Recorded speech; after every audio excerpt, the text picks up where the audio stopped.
చెట్టంత ఎదిగిన స్థితిలో తండ్రిని పడేసి కాలుతో తొక్కి బిడ్డ దాటి వెళ్తుంటే ఆ తండ్రి గుండె కోత వర్ణన శక్యము, వర్ణింప సాధ్యం కాదు. మహిమ వస్త్రాలు మనం కట్టబెట్టడానికి నగ్నంగా ఉన్నాడు. మహిమ శరీరాన్ని మనకివ్వడానికి చీలికలు పేలికలు అయ్యేంతగా తన్నులు తిన్నాడు.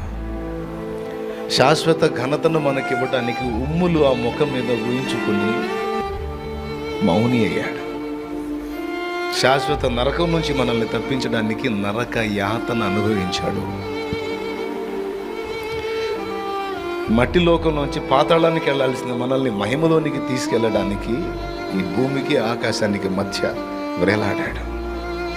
మన ఆత్మ దాహం తీర్చడానికి ఆయన దప్పికొన్నాడు.